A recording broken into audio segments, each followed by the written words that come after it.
Hey, it's Scott once again, and today I want to talk with you a little bit about focus and intent, and and I've talked about focus before, and that concept of we want to make sure that we stay in tune with the things and the messages and what all we're trying to do.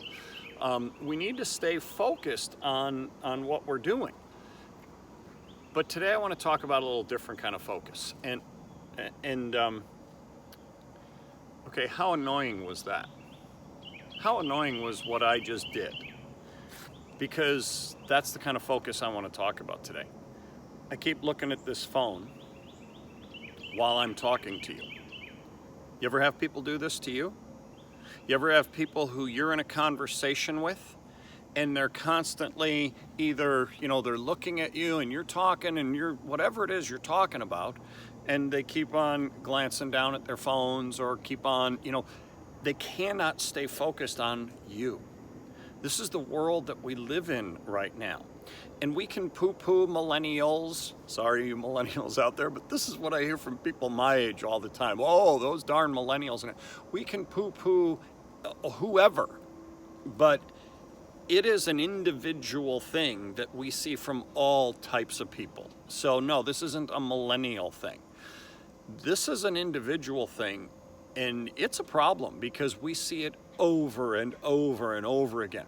The distracted society that we're in right now. Well, I'm talking to all of us as coaches, as leaders, because here's where I'm coming from with this. The person I think of the most when I think of what I'm talking to you about right now, that the person who always pops into my head is one of my former bosses, so to speak. It's a former athletic director of mine. And I would be in a meeting sitting with her discussing whatever, and she'd constantly be glancing. Her phone would be on the desk, and I'd be sitting in her office talking, and she'd be constantly looking down while I'm in mid-sentence. This was so annoying to me. I thought, you've called me in to talk, or I've asked you if you have some time to talk.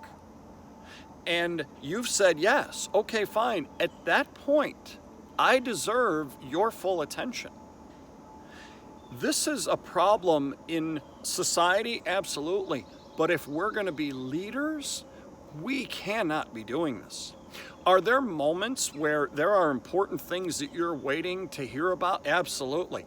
Then when you are in that kind of a moment, you need to let the person you are talking with know, hey, I'm glad to talk with you, but I'm waiting for a call or I'm waiting for a message because I have to, whatever it might be. That's totally different. When I know ahead of time that that's the level of concentration and focus that I'm going to get from this person, that's totally different than we're just in the middle of conversation, or here we're having an actual meeting and she keeps glancing at her phone. Probably, I'm not really exaggerating when I say about every 10 to 20 seconds that happened. This was years ago. But think about what I just said. This is years ago, and I still remember it. And it still has impact on me. Yes, I know there are times where I glance at my phone. I know there are times when I'm not completely 100% engaged and focused.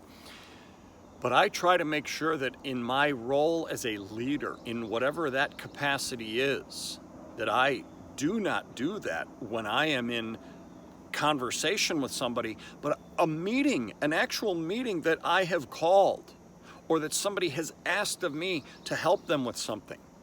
I need to devote my time and my attention to that person. Coaches, you cannot be this person. Don't be that person.